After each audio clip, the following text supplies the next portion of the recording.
I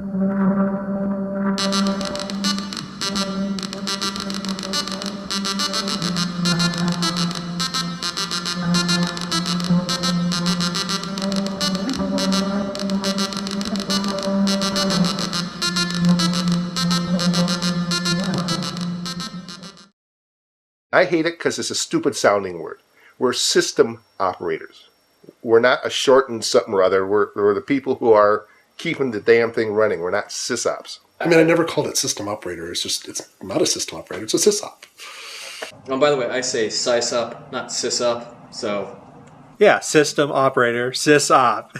If anybody's a linguist out there, you know, just forget it. That's the way I pronounce it. Thank you. Yeah, I must have said SysOp for years until I discovered I was being horribly gauche. It was a big holy war back then. That's how I pronounce things. If I saw something with a Y, I would say SysOp, co-SysOp. Why did you go with SysOp? I thought SysOp sounded too much like sissy.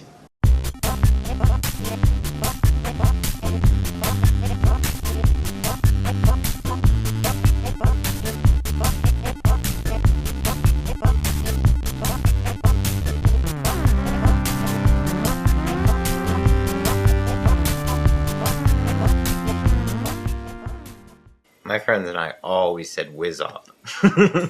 I only say SysOp for the benefit of normal people. WizOp. WizOp was better than SysOp. I mean, Yeah. come on.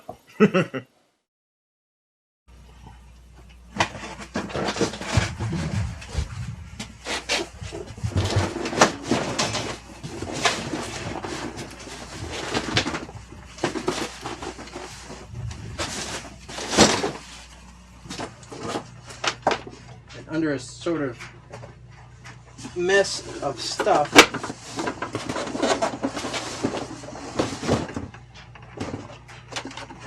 is the old BBS, exactly how it was, even missing the 6 key when I took it offline. I don't like throwing things away. And look, it has floppies in them. Seems to be, it's exactly like it used to be, because that's a slot 6 drive 1, the boot disk for T-Pro BBS. When was the last time you saw it? This? Out of a box like this.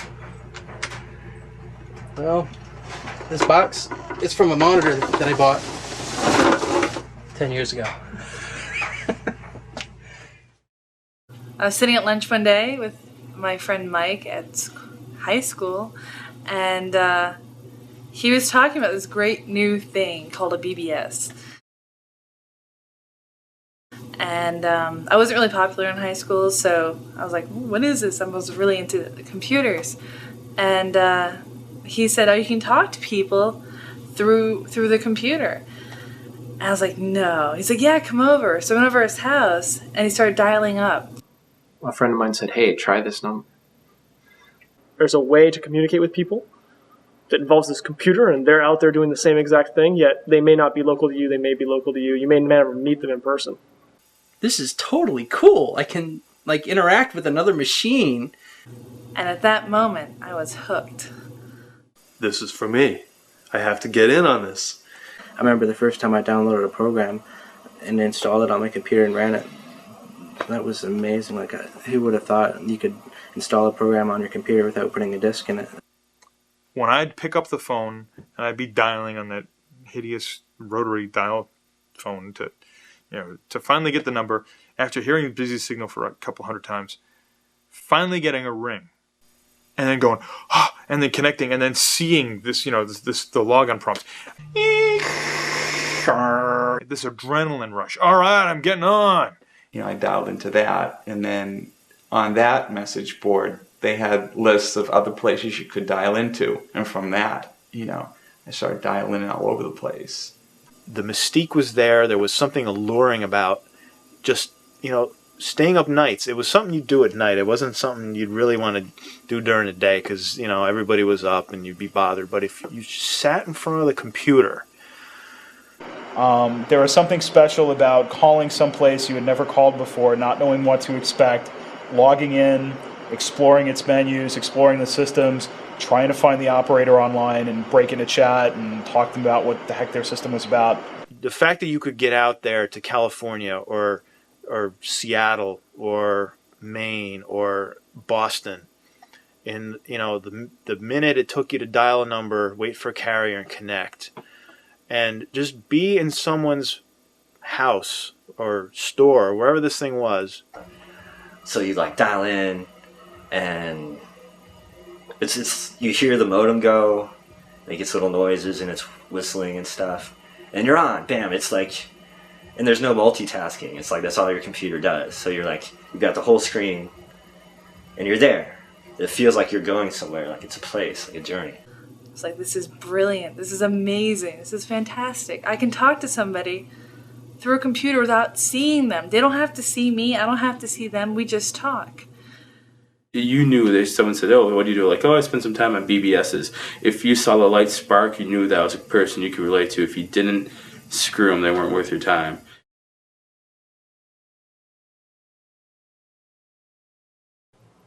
I guess the system operator, came out of the mainframe, and the operators in a mainframe environment were people of humble stature but great power. And the same held true of people who operated BBSs. I mean, you could do whatever you wanted. And I forget if it was because I was posting something or I was having trouble figuring my way around since it was my first time.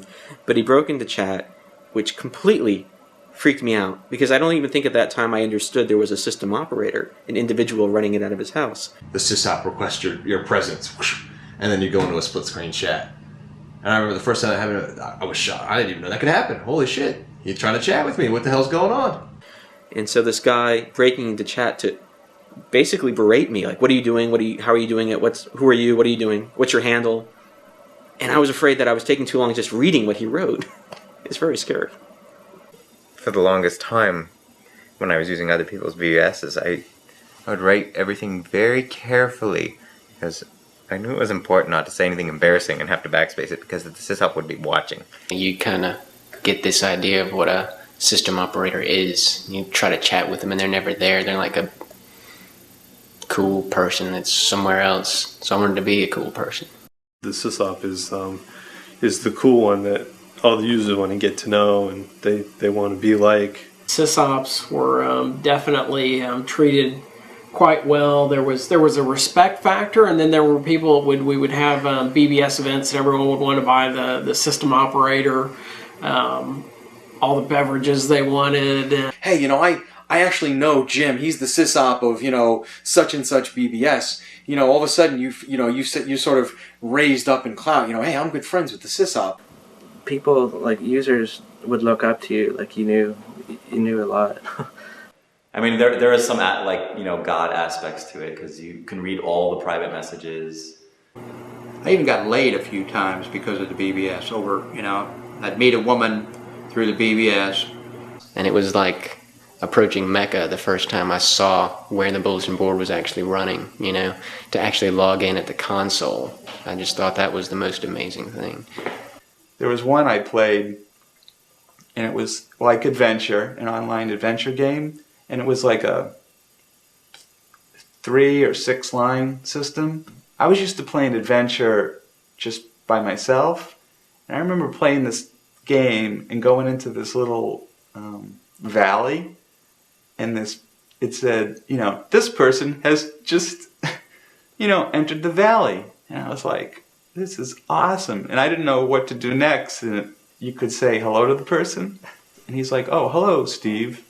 I'm like, how do I get to the house? And he says to me, follow me. And I didn't really understand until it said, Frank just went west. So I type in west and hit enter. And it says, you were on a path. Frank is here. And then it says, Frank just went east. Only me and like a few other people knew what was going on, because when I used to go back into work, they had no clue about, these kind of things.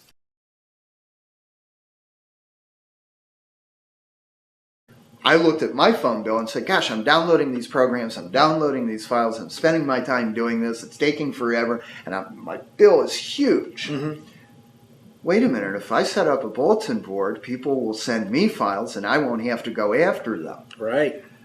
I put the number out on some other boards, you know, and then I finally put it up live, and I left with my friends, and I came back around midnight or something as a 15-year-old kid, staying out too late, and there was somebody on my bulletin board system. I woke up. It's set up in my bedroom, and I woke up, and I'm just lying in bed, and my eyes opened, and I saw the little light on the hard drive was flickering, and I saw them typing messages, typing commands. I saw my floppy disk drive whirring, and I was just stunned that somebody was in control of my computer, and it wasn't me.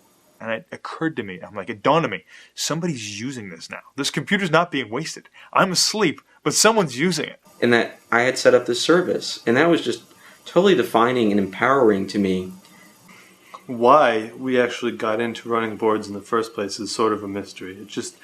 It was appealing to just to be in it, to be able to present something of your own. I know I'm being taken advantage of. I'm being used by someone using my equipment, but the idea that I created something that people are using. And then when I was in bed, and at night, and it was dark, and the screen was turned off, and I was just lying there, and I could hear the hard drive chirping away, making its little music, I could tell exactly where people were on the board based on the notes and the sounds that it was making. I could tell what door game they were going into, whether they were reading a message or posting a message, you know, if they were just logging in or if they had just logged out. You know, I could follow their progress through the board just by the sounds the thing made. It was just a mind-blowing concept to me. They're in my bedroom right now with me. The thing about being a SysOp was that you had this system, you designed it yourself, you set it up yourself, and while it was based on software, you had to do a lot of work yourself to get it working properly. I was always at my computer. If someone paged me, they would get me. Like if it was 3 o'clock in the morning, the computer was beside my bed, so I'd wake up and talk to them. I'd always answer my mail. I was always trying to make sure that I had the latest up-to-date file bases, new doors all the time, that kind of stuff. I tried to keep people interested in the BBS. I think I just liked running something and seeing people using it and maintaining it, and you know, watching just the communications. And it was a labor of love. It was amazing that these people would build these these huge social systems on these tiny toy computers, with floppy disks. It was like the Wizard of Oz, where there's a guy behind the curtain, and those people never knew that there were two guys behind the curtains sitting there babysitting it, monitoring it, and they're requesting a file, and we're out there trying to find the floppy disk that has that file on it before the session times out, that we're flipping the disks in. And we would go out there and we really wanted to try hard, and we really did a good job on this little bitty insignificant thing. And it's not this insignificant thing that was so important, it's that we were proud of what we did. So I'm immensely proud of what we did. If you didn't have fun when you were doing it, your site wasn't going to last more than 3 months. Because the hardware's loud, the phone connection's expensive, you're pouring cash into it. If you're not having fun with what you're doing, you're out of it.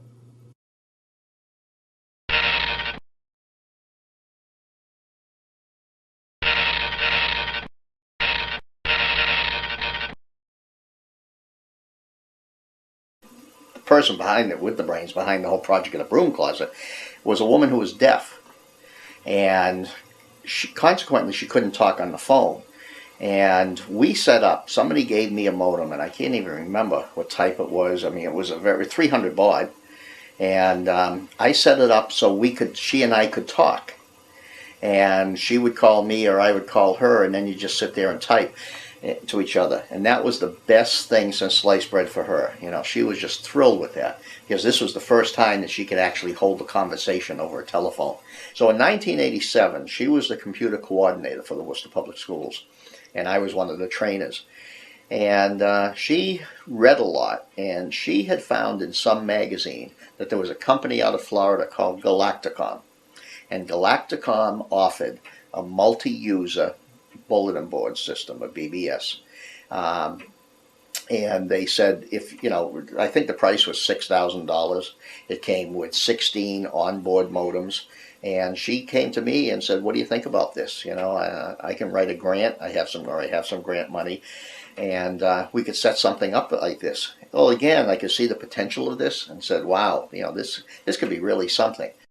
But it was interesting because there would be groups that you would see, and they would start, you know, at age 13. And they would be on maybe 2 or 3 years. And then all of a sudden they'd disappear and there'd be a new group coming in. And we had some really quiet kids that just went kaflooey when they got on the BBS and the teleconferencing area. There was a young boy on there that was very, very popular, and he was like a freshman in high school.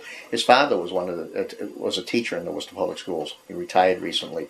But this young fellow became very popular and then came down with cancer. And he eventually died. He passed away. And all the kids, of course, from all over went to his funeral and wake because they all knew him through this medium. His father asked me if I would go up to the hospital to visit him because he said he just wants to meet the SysOp of the broom closet. And it was like, you know, a little momentary stardom, you know, but I remember going up and meeting him and, you know, and I just felt so bad because, I mean, he had the laptop there with him and everything, but I said, you know, I know you're getting a lot out of this. And he says, I'm so happy that you had this for my son. He says it really, really made his last days easy. And that was worth it right there, you know.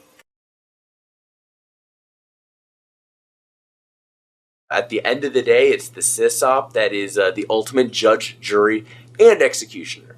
It's the SysOp who's the one who does the bans. It's the SysOp who's the one who tells people, this is what you're going to do, and if you don't like it, get off my computer, get out of my phone lines. You were the king or the queen or whatever of your own little kingdom. A bunch of them were very authoritarian and very, you know, you're coming into my house. One of the most common, inane, naive arguments I hear from these, like, you know, engineer white guys say, this bulletin board is in my house. I will not have any swear words on it. You know, a lot of SysOps got this protective feeling about their users, you know, like they were my users. You were over here trying to steal my users, you know. That man he swears. He said something I don't like. It's in my computer, in my house. And it's like, don't run a bulletin board. It's, you know, it's like then banish, then if you don't like what the newspaper says, don't bring the newspaper into your freaking house. Oh, what's that guy doing over on your bulletin board? He's supposed to be on mine, you know. We must control everyone's bad thoughts. You know, I must not think bad thoughts. And if you're thinking bad thoughts, we'll stop you from thinking bad thoughts. Rather than just going what the Europeans have learned because they are tired of having blood-soaked rivers. A lot of those boards were run by adults, and they seem to be run by particularly like anal retentive, control freak adults who were like very specific about what can and cannot be done on this board.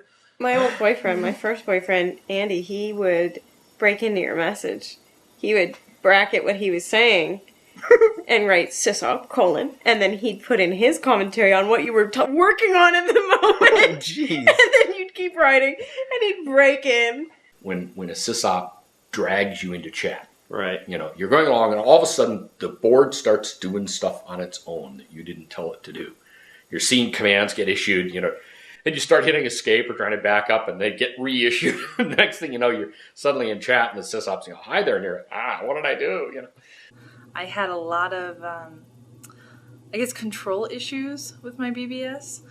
I would put the SysOps screen up and start talking to somebody, and if they were nice to me, I gave them special access, and if they weren't nice to me, I would goodbye, kick them off. And there were some people who you got to recognize and oops, unplugged. Sorry, I don't know what happened. Motor must have reset.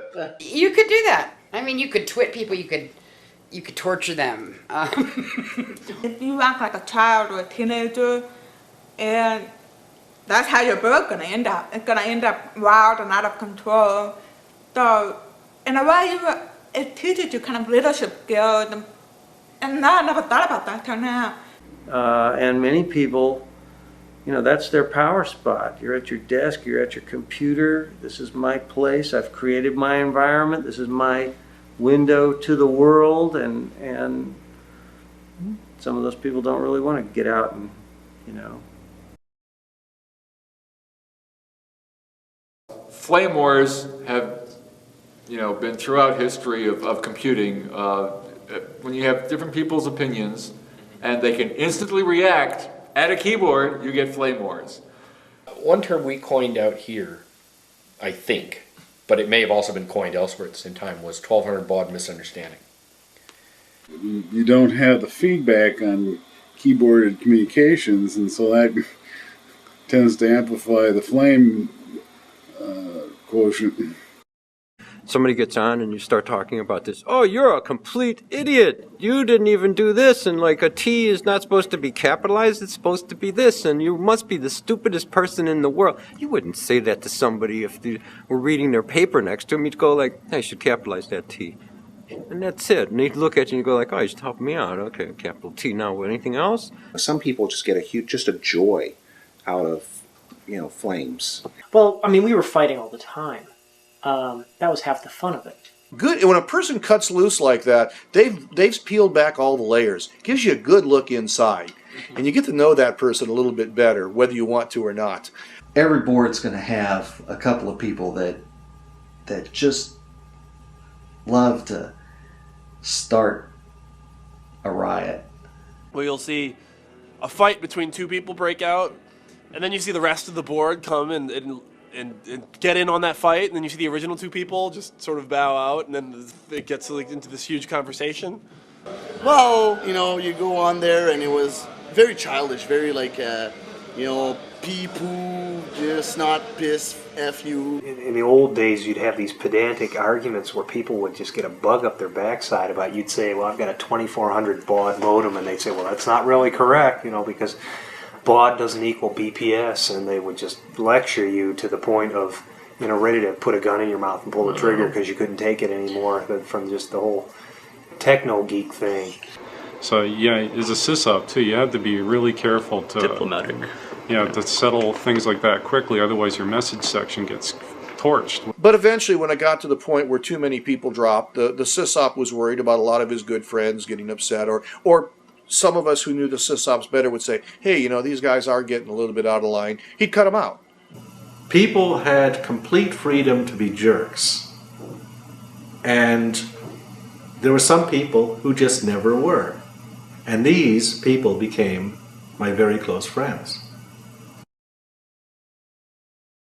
Trade wars. Trade wars, that's another good one.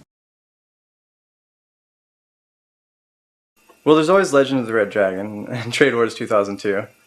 You go on the BBS and go, hey, cool, man, this is like free games. Trade Wars was one of the first multiplayer games where you could actually compete against each other, blow each other up in a safe, sane environment. Well, it was really the first large-scale multiplayer game that we had ever played. Oh, it's a kick to play that game. That is a really fun, just raw strategy game. You could see other people who'd been on the board, who'd been playing, but they're not on right now, right? So you just see their ship, and you could attack at a certain amount, and that was about it. And then wherever you were stuck, and you knew your ship was stuck there for a whole day. You're interacting with real people, lots of real people, not in real time, but once a day you could go and you could play your turns, and you were competing with all your friends, you were competing with a lot of strangers, you were trying to win. Every night at exactly midnight I go down, I'm dialing in, and cruising around, sort of taking all the resources, kind of cleaning up on everything. And nobody else, as far as apparently nobody else was doing this on his board, so. Every day it would be, I can't not log in today, I'll fall behind, I'll lose out. So we'd have to call in to make sure that we could keep our ship alive. And that's really the key to enjoyable gaming for a lot of us, is playing real people. And once you got online and had played, all the more reason to just talk. I had this weird idea that somehow it was this pseudo-semblance of real life, and if I could apply the same methodologies that I was using to get a whole bunch of credits and get a really bitch-ass ship and do really well and own everything, that, hey, if I can do that in this little game that everybody else gets killed in, I'll have a nice car someday and a really cool job.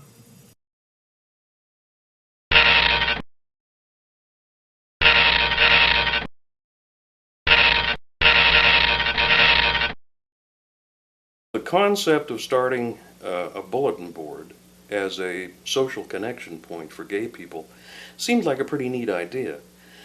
And my mom had just died and left me a few $1,000s, and I was looking for something noble to do it with. And so I thought starting a gay bulletin board might be a neat idea. And as it turned out, it was. I mean, it spread like wildfire here locally, and it was the way to connect with other gay people for many, many years. Even that short time ago, in 1986, there were an awful lot of isolated gay people, even in as huge a community as Washington, D.C., who just were so closeted and so inexperienced and so afraid to ask anybody else anything at all about it, that I became the person who was accessible and was the guy that they said, you know, that they thanked me just over and over and over again for creating this capability for them to meet other people like them. Many of our early members told me in no uncertain terms, I didn't know that there were other people around that were gay. I've lived my life thinking I was the only person like this. And it was such a revelation for me to find a bulletin board where there are hundreds of other people who are just like me. I never had any idea. At the login process, there was always the opportunity to send a message to the SysOps, even by total strangers who couldn't log in. And those are the death threats I got. Those are when the 12-year-olds logged in, and time after time. One of the things I did one year, I collected about a dozen of these death threats, and I mailed it out in our annual fundraising letter to our members, and quoted them, and said, these are the death threats that your SysOps got during the last year. This is what we're trying to do for you. You know, and I just want you to get an idea of what the real world is like.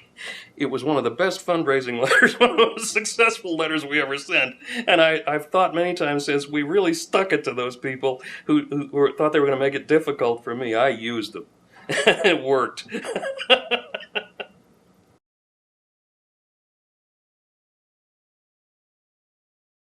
Remember in the beginning too, people talked about they were afraid that the BBSs were going to be sitting there and not communicating with other people. I found it quite to the contrary. For years, for several years, I was going every Friday night to this 24-hour coffee shop and hanging out with lots and lots of other BBSers. Like every weekend, there would be some BBS would be having a get-together party. Right. And people would be getting together and actually doing stuff together in real life. The BBS meetings was probably one of the biggest attractors for everybody. We used to advertise them for a month at least. The meetings were on all the BBSs together. So, or sometimes there were particular meetings, for example, for a fundraiser for my BBS, Nopal BBS, or a fundraiser for another BBS. From the time I was 15 or 16 on, I went to pub night for the Pinnacle Club, later to Mound 7, pretty much every week. It was weird if I didn't go, and that was quite a trek to go because it was in a different city and I didn't drive most of the time. Damn, it was just a great social group, and I loved it. At midnight, everybody had to go outside at the party, grab a bottle of beer, and just pour it over your head. You know, it's one of those initiations that you do when you're 16, 17 years old. So, you mean while it's cold? Oh, barefoot in the snow, full bottle of beer over your head at 12 o'clock midnight. Of course, all these BBS girlfriends and boyfriends that came up. For example, my brother, he was 14 at the time. He was chatting with his 12-year-old. And there was all this hype. All the BBSs knew that they were going to meet in this party. So my brother got drunk in the party. His first time he got drunk, 14 years old, in the party that he meets this girl, which by the way was not very good looking for his taste, so he was not very interested in her and whatever. I mean, we caused many a divorce We caused many people to break up. You can't even put a number on how many affairs were, happened off of our system. And there was, quite a few success stories of people that got together that met each other on there and are still married today. Okay, I met my first girlfriend on at a Diversidile party. Oh God, that's where I met her, wasn't it? It was actually how I met my wife, and I've been married to her for 8 years, and we got 2 kids. All because of Baltimore. We were the social scene of Bakersfield. I used to be too embarrassed for years about admitting how I really met him, but now with the internet being so popular and people admitting on that all the time, I'm not too embarrassed by it anymore.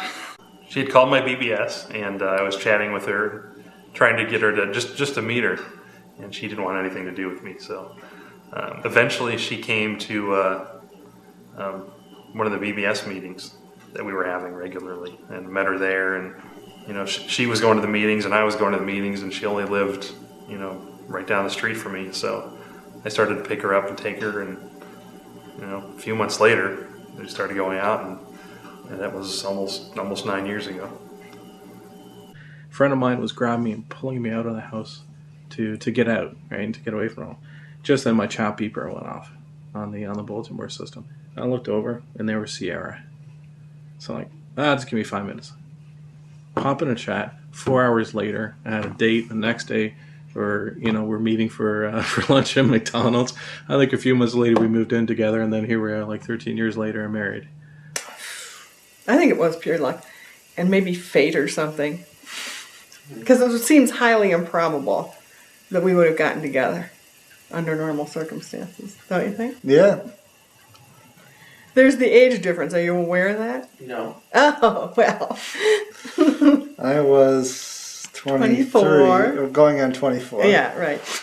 I was 40. Or 39 going on 40. I don't know. Yeah. We're 16 years apart. So, we already had rapport communicating on the bulletin board before I found out the difference in our ages. If I'd known the difference in our ages, I don't think I ever would have really seriously considered a romantic relationship with him just because. But then by the time I found that out, I was like, oh, well. It didn't really matter. The perception of BBS was geek toy. You had to be a geek. And believe me, there were very few women into BBSs because they were geeky enough. They didn't see, the sense of sitting at the keyboard when they could just call their girlfriend on the telephone. Yeah, socially it changed because all of a sudden there were girls. And, it was like amazing to have a female member on your BBS. We, being me and my best friend, it's just like we got like tons and tons and tons of attention, but we took it for granted. It took us a really long time to realize, oh, it's because we're the only chicks. Oh, there's 2 others, but one's 40 and one's like 90. But I never flirted for access. No. I'm just friendly. And let me tell you, if you're a girl online and you're friendly, people fall in love with you. And that's all you need to do. Oh, yeah. And they got into this argument over all it took was a female name. And if the person could pull it off, within 2 weeks, every male on the board would hit on her. And Ben was arguing, oh, no, that's not going to happen. And so VCXE created this female persona, logged in as a new user, and played it for months. I would be signing up, and I would enter that I was female, and then suddenly I'd be in chat mode. I don't have that. That's right. Yeah, the SysOps is breaking into chat. Type F again. Yeah. That turns me on. If we got like dissed by somebody, then we would show up as another girl or another 2 girls with other names, and like be like, like what are you gonna say? Like, I think you type cute. But like in whatever way that you let people think that maybe you have some kind of interest in them. Maybe it's the way that they run their board. It's so smooth, and they're always available to chat. It's sort of like, why would a model be calling this BBS in Seattle? That's what I mean. That's interesting. But they fell for it hook, line, and sinker. And he had, a log, essentially, he'd written down. And every single male user of that BBS had hit on him at least once in that 3-month period of time. And people would always be sending me emails, but it wasn't something that maybe I did have fun with it. I had daydreams that I would meet like another female SysOp, and we'd form this super elite female hacking group and just kick everybody's butts. I mean, I would totally been open for that, and not only that, but it'd be like, my God, like another girl to like just share stuff with, to share the problems of being female and being the only SysOp and the stigma that's automatically attached to it. I think that gender and sex are very often, well, they pretty much are always linked together, but I feel that gender is on a sliding scale, and that somebody, when they see my physical body, they draw conclusions about me that are not correct.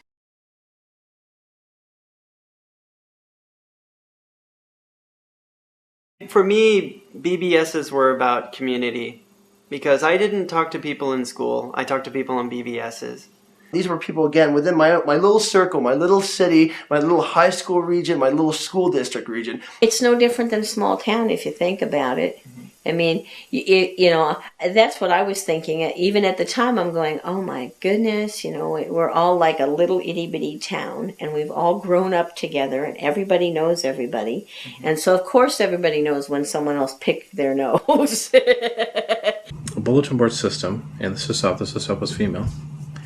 She was married with kids and whatnot. Unfortunately, what happened is she had an affair with one of the guys in the BBS system.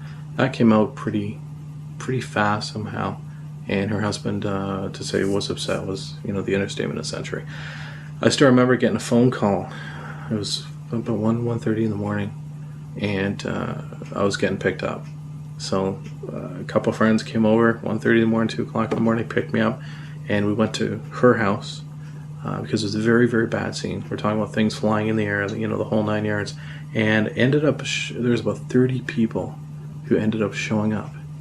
And, quite a few people holding him back, quite a few people holding her back, and quite a few people taking the guy from the BBS out of the scene and packing up her stuff and putting it into a car and taking her to a friend of mine's place to stay there for about a week. One guy dropped his bike over in Maryland one night and knew that he happened to be near somebody else's house who was a member of the board, and got in touch with him, and that guy got up at 3 in the morning and hooked up his trailer, and they went out and got this guy his bike. And so stuff like, when I heard about stuff like that happened, that was pretty cool, that people felt enough of a sense of attachment to one another that they would do stuff like that. In the old days of BBSs, if one member had a problem, everybody had a problem. One guy was going through a rough time. It wasn't unusual for half the members of the board to show up on his doorstep, bringing food and drink and music, and let's throw a party and cheer you up. Most of the friends I have now are the people I met through the BBSs, so that part of it, that social part of it is still there. And there are people that I remember getting on our board that were 12 years old, and they're having kids today. You almost feel kind of like a father figure in some way, to watch these people grow up, and you help shape them, and you saw the things they went through on the board as a teenager. They were battling drugs, or they wanted, they considered suicide because they thought nobody liked them, and this and that. And see the people pull together and really raise these people and turn them out to be, decent human beings is really something neat. Matthew, how many Dorsai memorial services have you been to in the last 4 or 5 years? Way too many. But that's the power of the Dorsai community. We lose a user, we lose someone. and it's like, hey, this is what happened. Memorial services are, we go. We're there.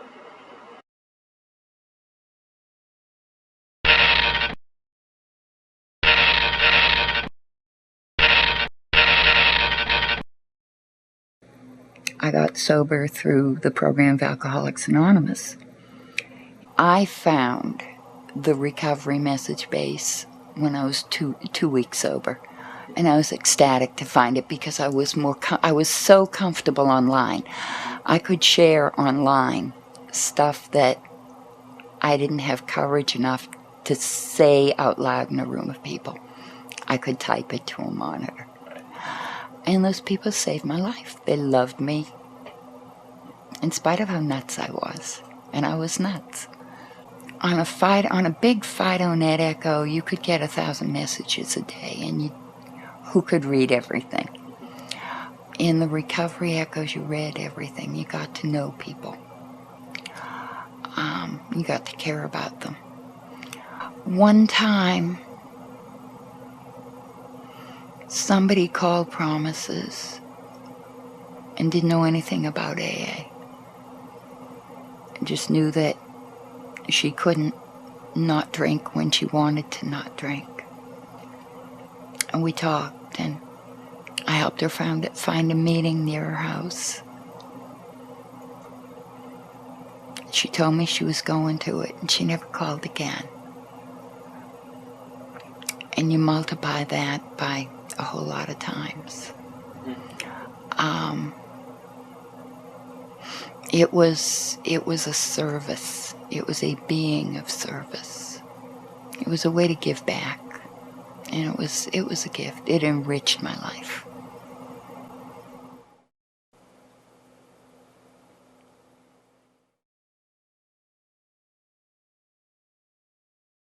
The thing for me that I really would like to get across is how much fun I was having at that point for a wide variety of reasons. If I want to belong to birth, I want to be in this house, I want to have kids, it became my future, sure. It was funny because I had a little wish list I used to keep on the side of my wall in my bedroom, and I used to have things like I want a mini bike, and I want this, and I want that, and I want a new Mac, and I always had a new phone line, and I always had my wish list, and to this day, that's the only thing that's probably not crossed off. I think I ran the best BBS there was. Yeah, people laugh about being able to read the modem lines, but I could tell, which two people were chatting with each other, or if they were downloading what protocol they were using, stuff like that. I had an old man that used to call me once a day and play chess. He'd make a move and I'd make a move. And it was great. I had a user, he was in his 60s, was grandfather, and he wrote me some feedback saying it was great being on your board. I have my grandson here with me and we're on your board playing games, and just want to let you know we're having a great time. And that meant more to me than anything. Yeah, in a way now it's kind of sad that it's no longer special. We don't have that special notion of poof, you're a person who can go into the room where the computer is. In a way, but we've won. We've won. Now everybody is using the computer, and the jocks are using computers too, so they can find out what the football scores are.